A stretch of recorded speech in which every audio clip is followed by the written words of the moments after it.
Hashtag psychotherapy unfogged with Mark Fielding. Hello, welcome to Series 5, Episode 2 of Hashtag Psychotherapy Unfogged.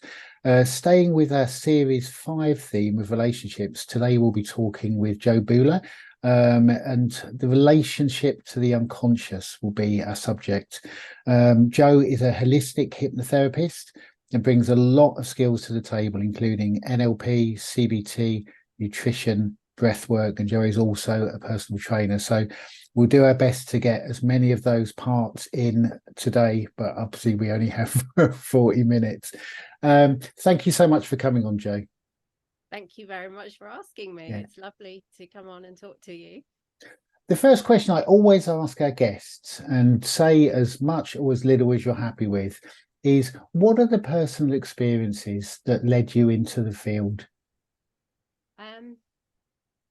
Well, a lifetime of events. I've always been interested in psychology, the mind, from very young.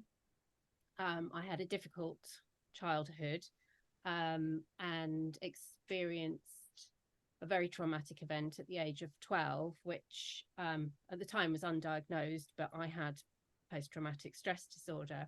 Okay. That was the time, the era, circumstances just not dealt with, to the point that I wasn't actually allowed to even speak about it. So in my coping mechanism, I went on to develop an eating disorder, and then very early teens started drinking, any available way to try and lose myself. So but at the same time I was quite interested and aware of how it was affecting me, how other people who had been around at the time were not suffering in the same way, how they were, how it was dealt with them, and how their outcome was quite different. So I suppose that would be the start of my interest. I then actually went down the route of becoming an actor. So went to 2 different drama schools.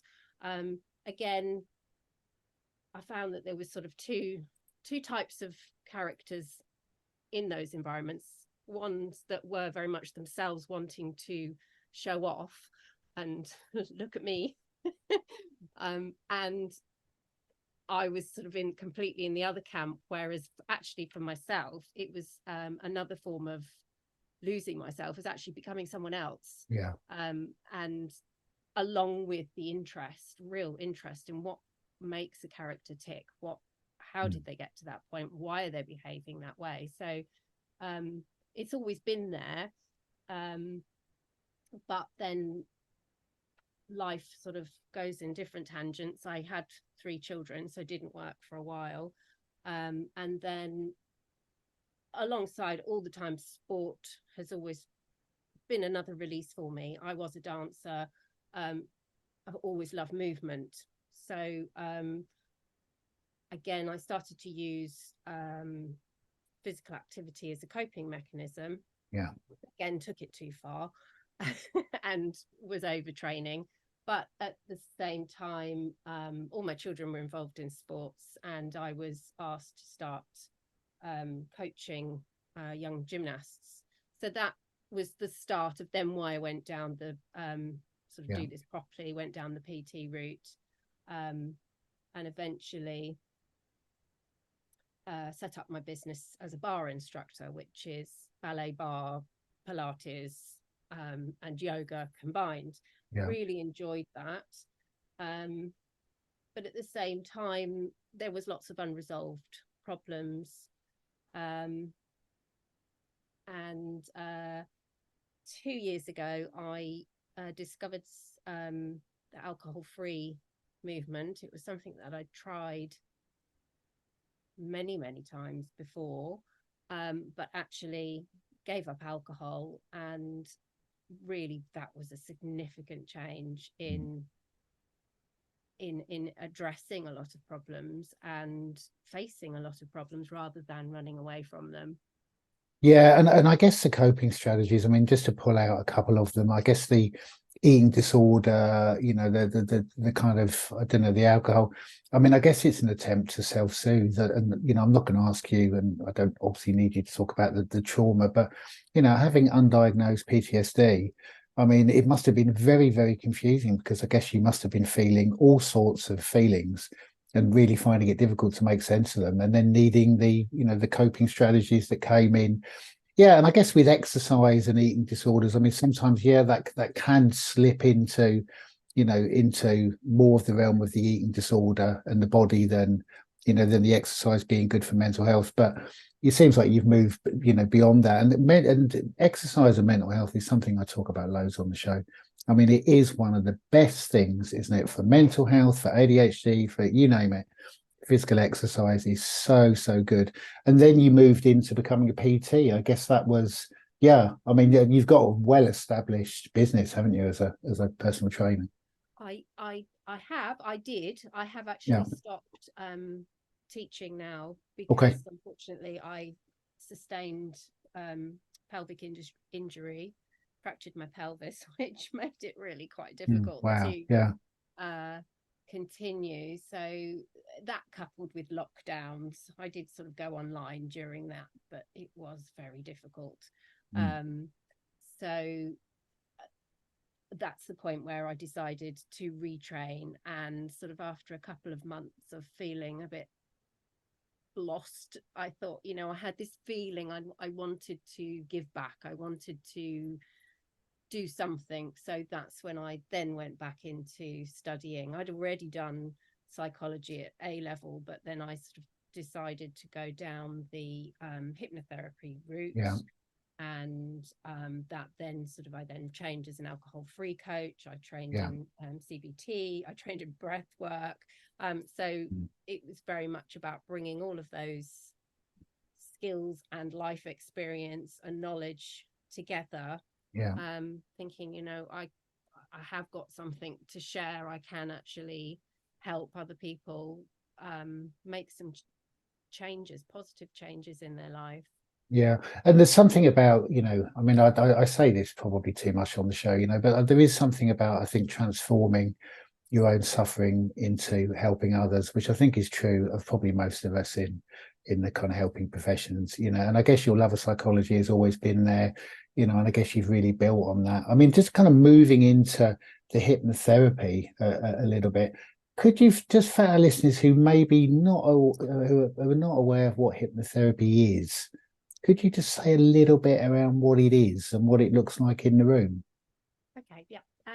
So I think hypnotherapy has it's got a sort of sticky reputation, because a lot of people don't know what it is, and their only reference point is the sort of the stage hypnosis, which is not hypnotherapy. So they have this impression that somebody's sort of doing something a bit mystical, a bit magical, and they're going to make them do something that they don't want to do. And actually hypnotherapy is the complete opposite of that. So we have I was sort of explaining it that our brain, our mind, if you think of it as an iceberg, great big iceberg, draw a little line at the top where the water is, and actually that 5% of the brain at the top is our conscious mind, that we're making decisions throughout the day.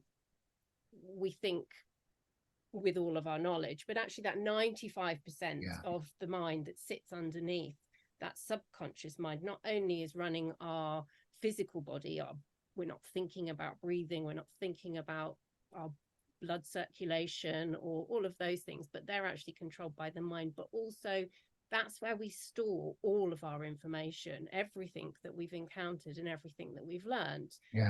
But that part of the mind can't rationalize. It's a very animalistic, basic part of the mind. It doesn't think, well, is this a good decision or not? It learns. We're programmed to learn very, very quickly. If you take us back to basic animal caveman time. It's very important to learn danger signals very quickly because they could kill you. So we tend to have a negative bias. We tend to learn those negative thought patterns very, very easily. And they're like computer programs just running in the background. Yeah, definitely. And they're forming our majority of our belief system about ourselves and the world and how we fit in there. And many of those belief systems kept us safe at a time where they were needed. But they might not be serving us now. They might be problematic now. We might have problems with eating, with drinking, with relationships, with self-confidence, with stress, with anxiety. All of those things might be a problem that actually is because of our relationship that we have with the world, because of this stored program that's running in the background. So there are so many different ways of accessing those stored programs. So cognitive behavioral therapy would be what I would call top-down thinking. So you're constantly changing your conscious thought patterns to eventually create new pathways in the subconscious. But hypnotherapy is so you go into a state of very deep relaxation. We actually go into states of hypnosis rather, on a daily basis. So as you're falling asleep, that sort of half awake, half asleep state, or when you wake up, you're just waking up, you might hear a phone ringing or something, and it comes into your dream, that half dream state. So we're entering into that state 2 times a day at least, but you might get in a car and drive somewhere and get there and think, I don't remember this journey, how on earth did I get there? It's common. But that is actually the state that we're getting into during hypnotherapy in hypnosis. So it's a very, very deeply relaxed state. But equally, you can come out of that. You get out of the car, that journey, for instance, and you come straight out of that state. You're not stuck in that state. There's not a risk or a fear that you can get stuck there. If you choose to come back into conscious thought, you can come back straight away. So in hypnosis, I'm really just a guide to take you down into that deep state of relaxation where you can become very, very focused, quietening that 5%, that conscious part of the mind, and accessing that subconscious part of the mind.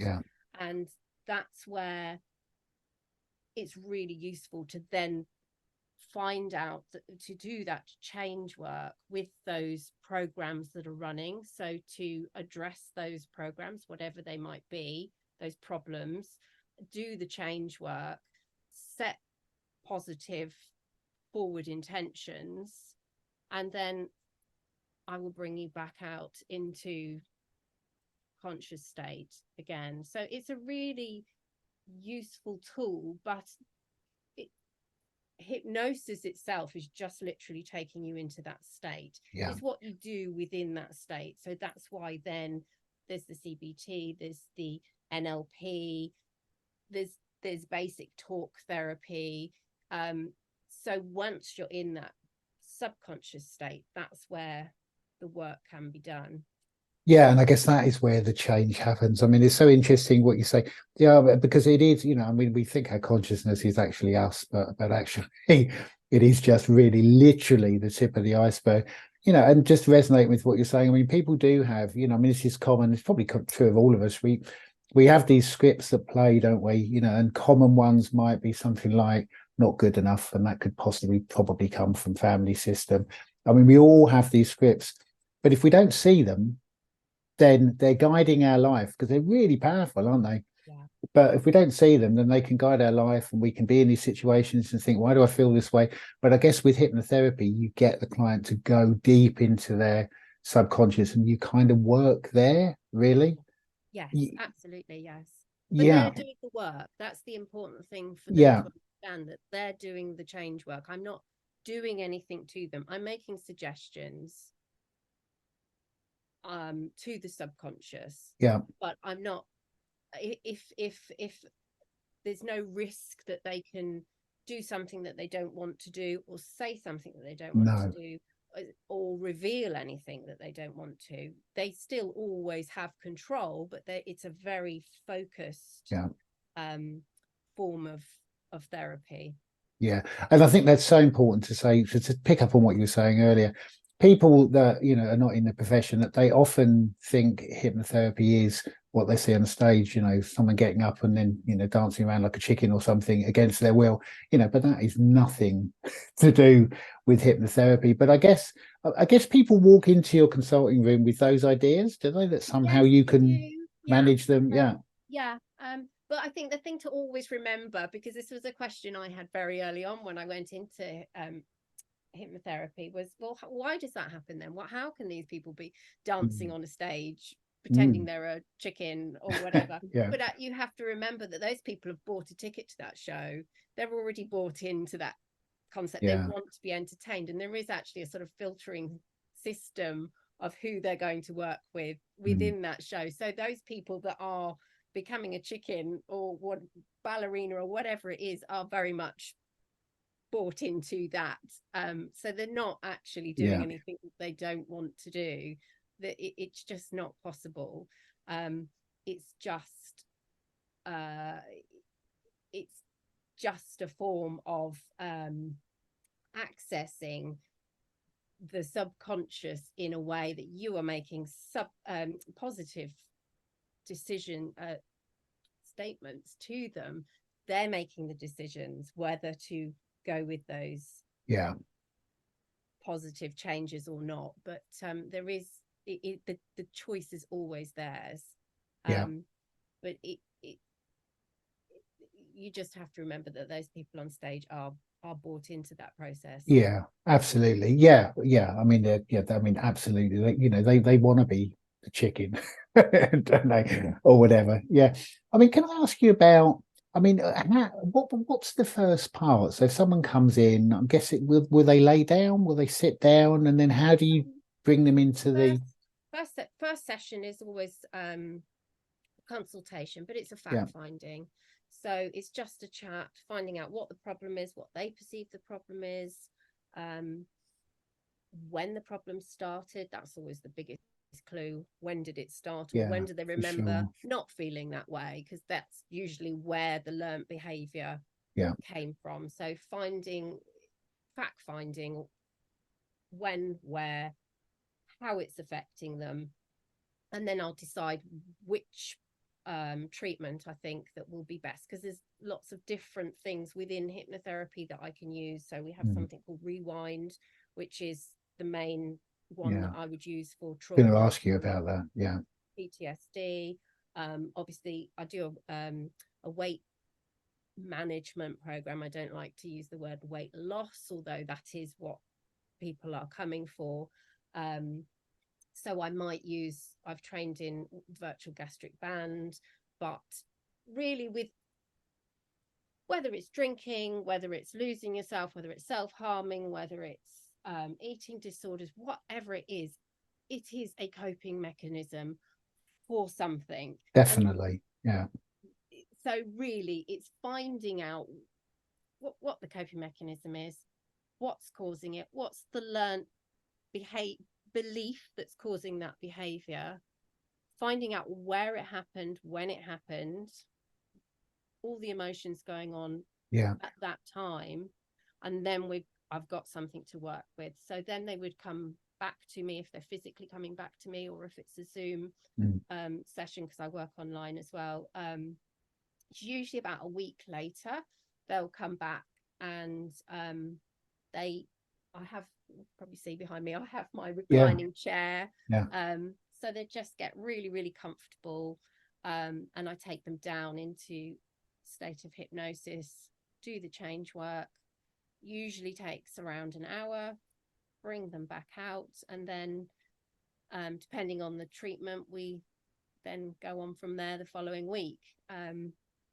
but some things only take one session. Some things might take 4 or 5. It really just depends on the complexity of what it is that someone's come to see me for. Because the other thing to sort of say about the subconscious is we take in, it's every single thing that we've ever learned, and everything that we see, and everything associated with that event. So sort of with trauma, it might be at the time of the event that it was the type of weather or the way the wind was blowing, or gravel on the floor, or a certain brick color, or something that we're totally unaware that is actually a trigger in our daily lives, that's putting us, activating the sympathetic nervous system, putting us on high alert. So I find it fascinating how we store so much information that we're just not aware of. So again, hypnotherapy is such a good way of actually accessing things that we don't remember, because again, blocking things out is another coping mechanism. It's particularly in young children, because they can't remove themselves from a situation. They can't stop or control a situation. So the only thing they can do is mentally remove themselves. But actually being able to realize where this pattern of thinking has come from, it can be such a release and help for people. And I have to say, you know, I've had hypnotherapy myself a few years ago, and goodness me, it's a really creative space, isn't it? I mean, you know, I felt, my experience, I felt completely in control. I could have got up and I could have talked, or I could have left the room at any time. But that being said, the depth, it's really difficult to explain how it feels subjectively, but you just feel like you drop into a really altered state of consciousness. It's really, really powerful. I found it to be tremendously powerful. I mean, I wanted to pick up on rewind therapy, because I know you work a lot with PTSD, and could you say a little bit more about what that is? Rewind therapy. Rewind, I think, is one of my favorite treatments, which makes me feel a bit I shouldn't get excited about rewind, but, well, it's probably powerful, right? It works, which is probably really why you like it. So you will know yourself, but when we experience PTSD, trauma, but particularly PTSD, the way that the brain stores our memories, so we've got the hippocampus and the amygdala, and they should, so one's storing physical and emotional memory, and the other is storing the sort of timestamp part of that, and they should work together when an event happens. So we should be able to remember back, think about that awful event, but in our mind it's something in the past. When someone is going through extreme trauma, something goes wrong in the way that that memory is stored. So it's stored in, and I always get these two muddled up, so I've written it down, the amygdala. So it's stored in the amygdala, but the hippocampus isn't being activated, so it's not time stamping it. So you're very much in that state. So you've also got the sympathetic nervous system, and you're in high alert all the time, so you've got all those triggers going all the time, and you're very much in it. So it's a physical reaction happening all the time. For sure. And I like the analogy. So you might remember being drunk at a party, and you were young, and it was a bottle of cider, and you can remember going to buy that bottle of cider. You could see that bottle of cider in a shop, you can look at that bottle, you've got a visual memory, you've got a memory of that event, and you think, oh gosh, what an awful memory. As soon as you uncap that bottle and smell that, you're back there. Absolutely. So that's an example of how it's been time stamped, but then you're activating that part of the memory that puts you back there. So someone who's going through PTSD is very much in that all the time. So to be able to help them timestamp, rewind therapy is it's leaning on the use of, it's an NLP technique, neuro linguistic programming, but it's also cognitive behavior as well. Yeah. But what you do is actually go through the memory from start to finish, from the start of it happening to where you felt safe, and you go through it in your mind, looking at it from the outside as if it was on a film screen, television screen, whatever. So you physically, in your mind, this is under a state of hypnosis, are watching that, but with a physical distance. You go through it very, very fast. Feeling safe. Yeah. You go through it very, very fast. You rewind back through it. So you replay it back very, very fast in reverse, which seems the strangest thing. And you do that several times, always ending up at the place where you feel safe, and then the place of watching yourself in a safe place. Yeah. And that actually scrambles that memory, but it actually allows that activation to timestamp it. Yeah. So after you've been through rewind therapy, you will still remember the whole event, but it will allow that time stamping to actually come into play in the brain, which means that it becomes something that really not very nice that happened in the past, rather than this constant state of activation. So it's really, really useful. And it's really useful also for someone that's very uncomfortable, so I don't need to know what the trauma is. It does not need to be revealed to me at all. Well, we can give it a code name, something really simple, so we both know what we're talking about, but I do not need to know the details. So for some people that don't want to have to share, it feels very, it must feel safer for them. It's just really nice because they just don't need to divulge at all. They can still have the therapy, they can still have the treatment without having to feel, I don't want anyone to know about this. So I find it's really, really useful for that. And I've found even I was sort of like, oh wow, amazing results from it. And I've been through it myself, and it's sort of like you sort of think, is this really going to work? But it does. Yeah, I mean, the going through it yourself, I think, is, that's so helpful, I think, isn't it? And and the time stamping, I mean, I guess that is so essential, isn't it? Because I mean, just as you say, with PTSD, with trauma, we get a trigger. It could be anything. It could be a bit of gravel. It could be birds singing. I mean, literally, it could be anything that was going on during the initial event. And our brain doesn't understand that we are maybe 20 years in the future now. And so the reaction that comes is like exactly the same reaction that came at the time.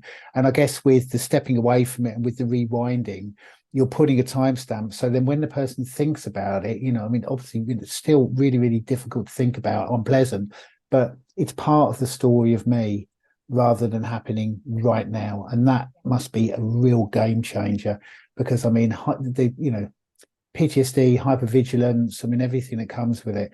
I mean, it makes people's lives totally unmanageable, doesn't it? And as you said, people use all sorts of coping strategies for it, but, to be, I mean, goodness me, it must be so powerful when somebody leaves your consulting room and they're kind of free of the symptoms of PTSD in the moment. I mean, must be very satisfying. I mean, it must be amazing for them. So some of these people have probably had these symptoms for years, right?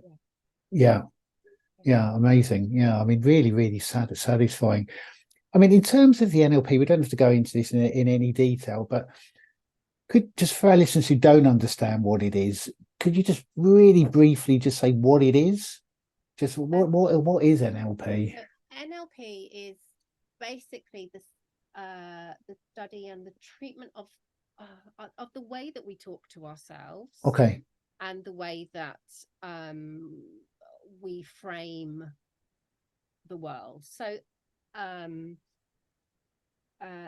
Pavlov's dogs. So NLP is what brings in what's called anchoring. So Pavlov's dogs is a really good example of anchoring. So most people know the story of Pavlov's dogs, the dogs that were fed with the bell until eventually they could hear a bell and they would salivate without there being any food.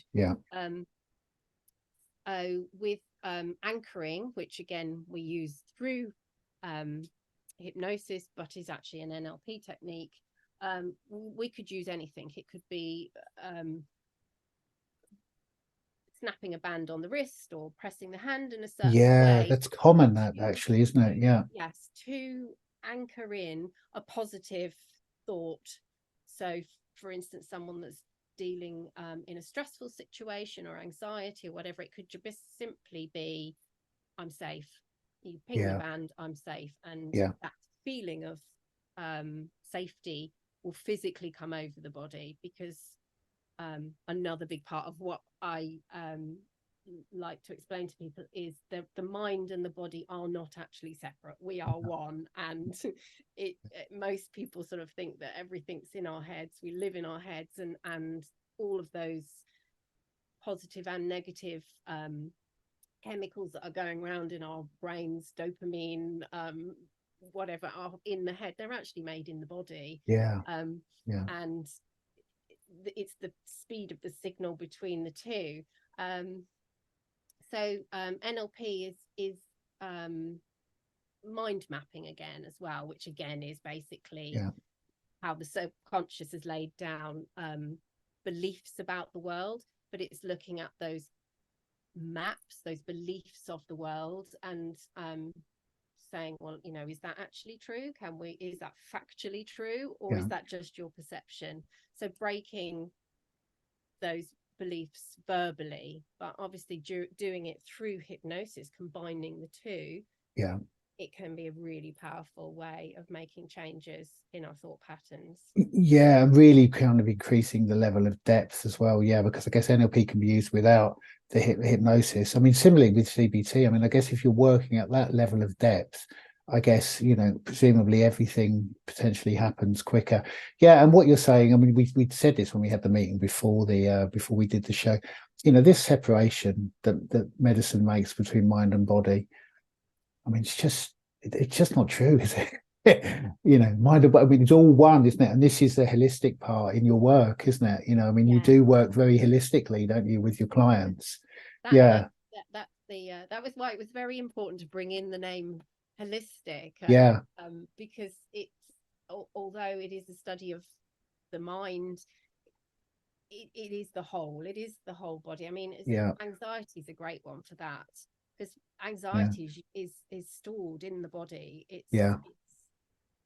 It's the signals then sent to the mind of high alert, taking us back to caveman thinking.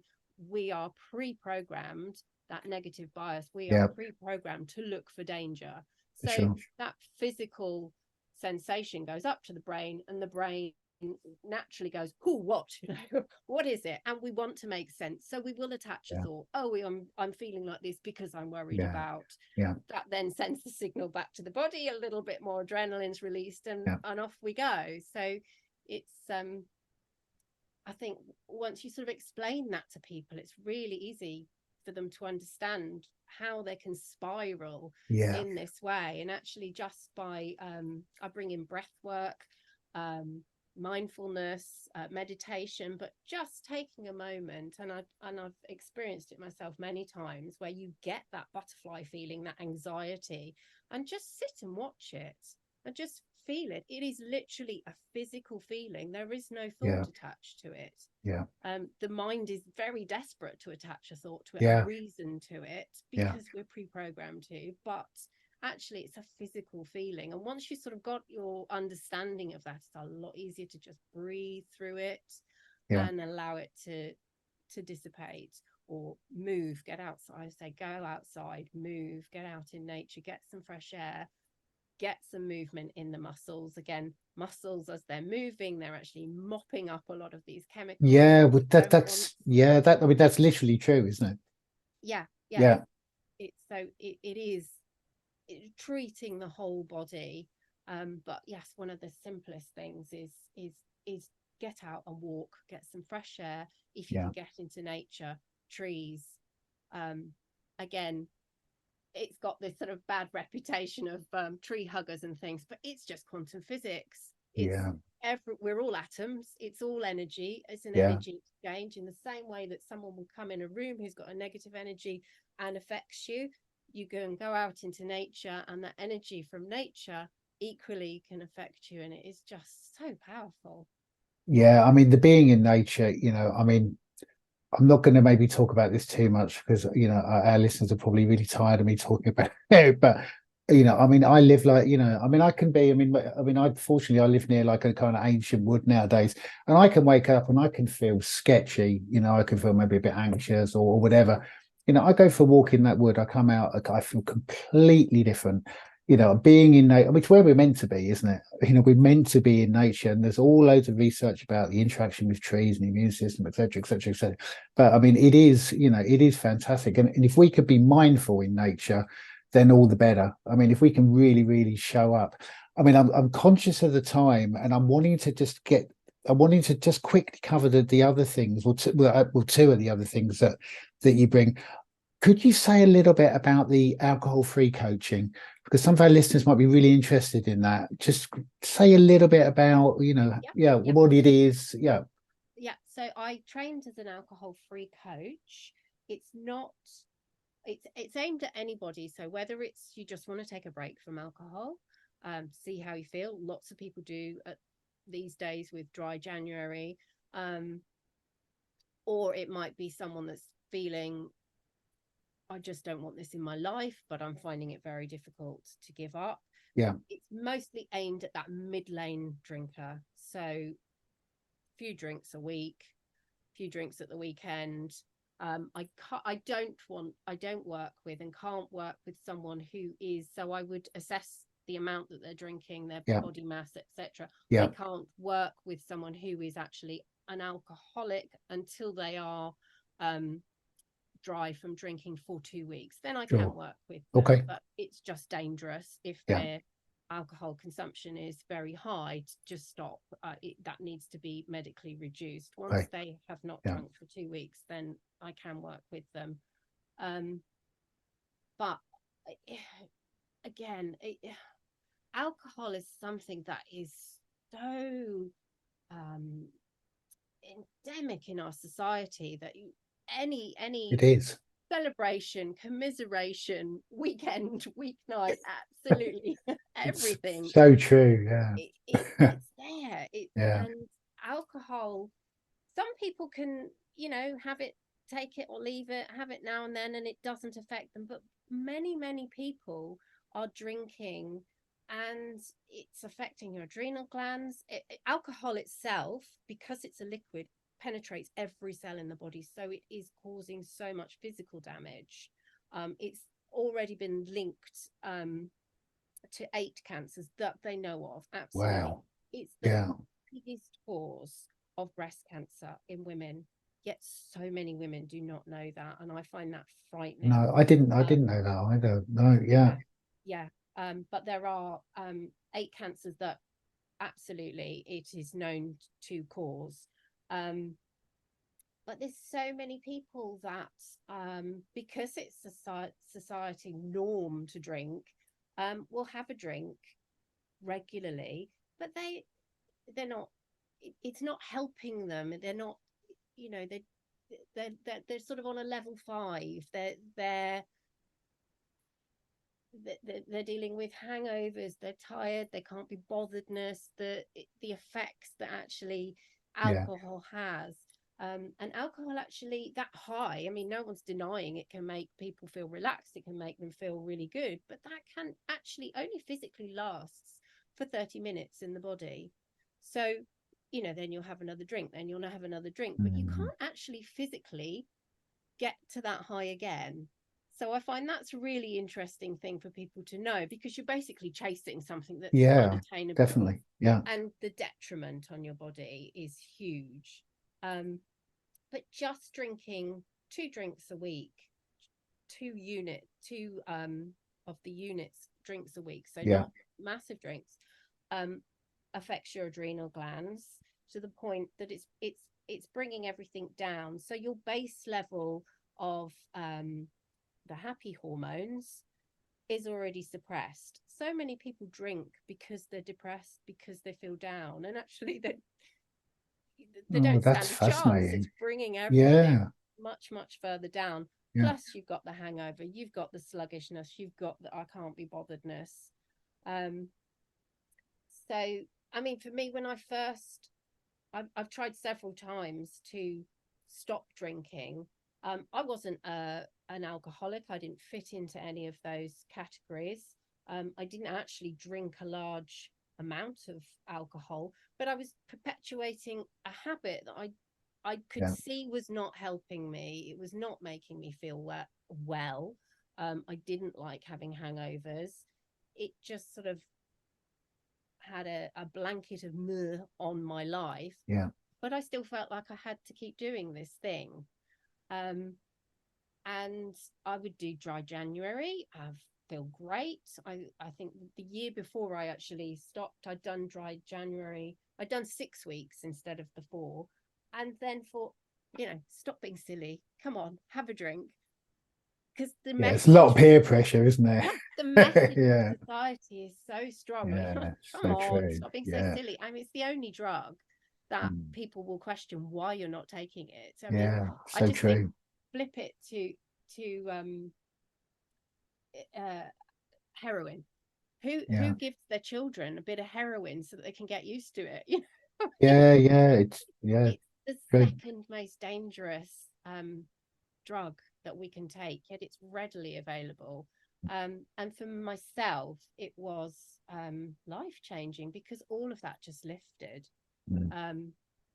So really, the alcohol free coaching is another add on for people that are drinking. It is affecting their lives. They are perhaps struggling with stress or anxiety or depression, because it will be playing a big role in those, and they just want some help giving up, whether that's for a month, 3 months, or actually permanently. Yeah, yeah, okay, that's really, really helpful to know. I mean, if anyone, we'll obviously put all of your links on our social media sites and along with the podcast, but if anyone wants to get hold of you for any of the things that you offer, how do they get in touch with you, Jo? Well, I have I'm on Facebook, and I'm on Instagram, and I have my website. So on Instagram, I'm life dot holistic clinical hypnotherapy, meditation, and breath work. Yeah. A bit of a mouthful, that one, but on Facebook, I'm just life dot holistic clinical hypnotherapy, and then my website is lifeholistictherapy.com. So Brilliant. quite a bit to Thank you. remember, but Yeah. But we'll, as I say, we'll put all of your links and all our social media sites. Well, I always the last question I always ask our guests, and we have gone over a little bit. I hope it's okay, but this will be the last question: is what are your go-to coping strategies for sustaining your own good mental health? I mean, what do you do every week to okay. sustain good mental health? Yeah, For myself, it is movement. So I do exercise regularly, but even if it's just going out for a walk. yeah, I have dogs, so I have to go out for a walk. always a good excuse.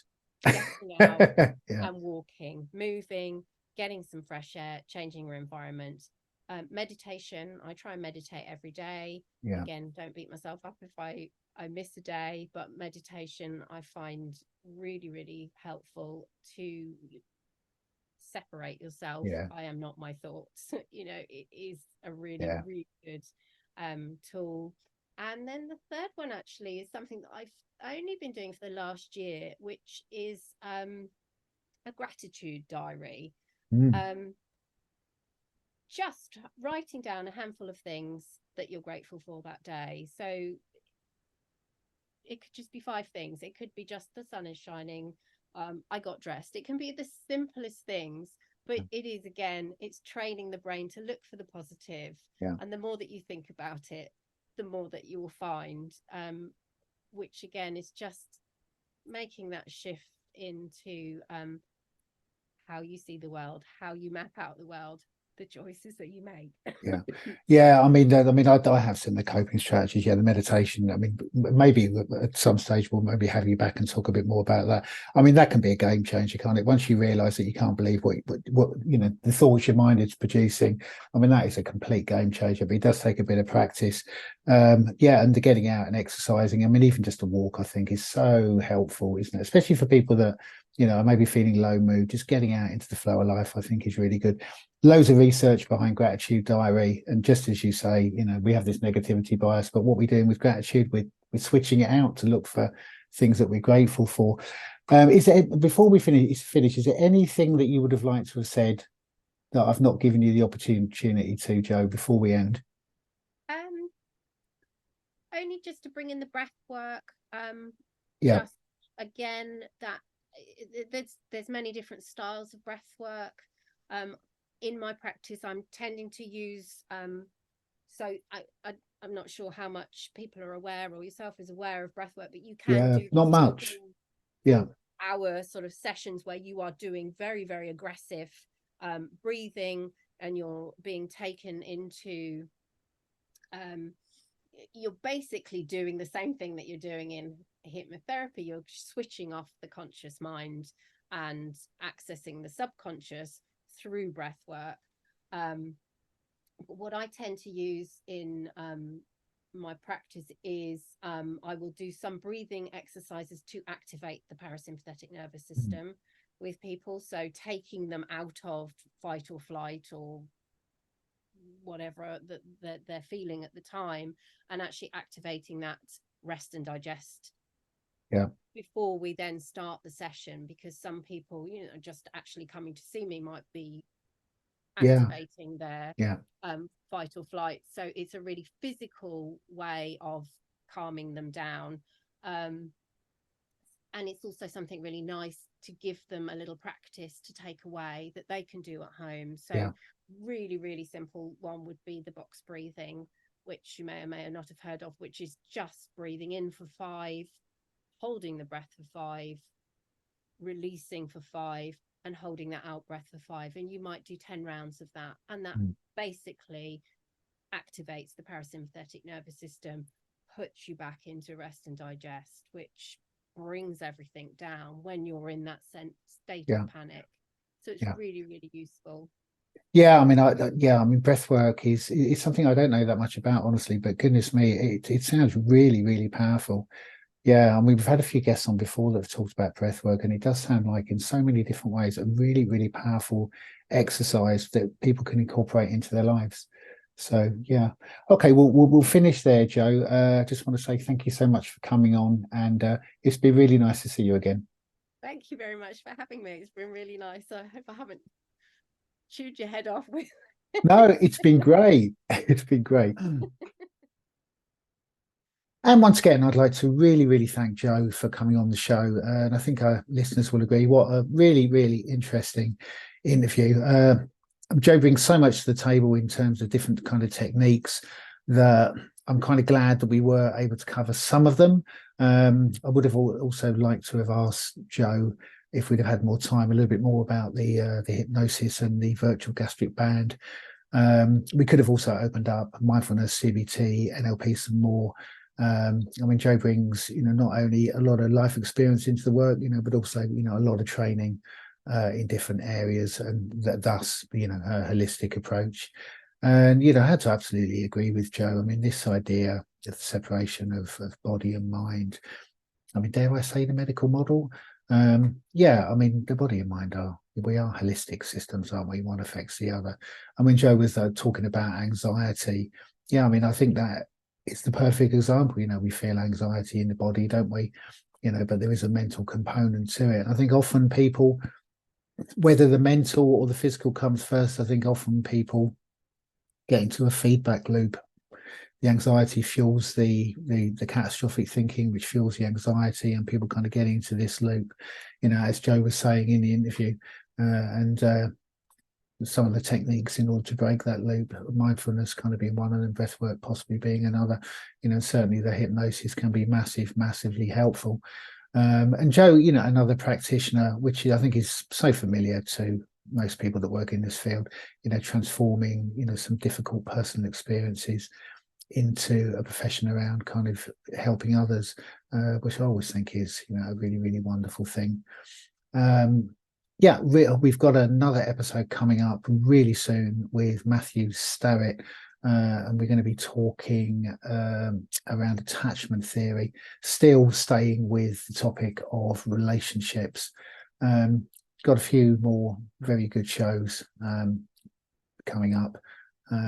Not going to say much about them at this point, but it should be a really, really good series. I mean, it's really, really turning into that already, and we've only done a couple of shows.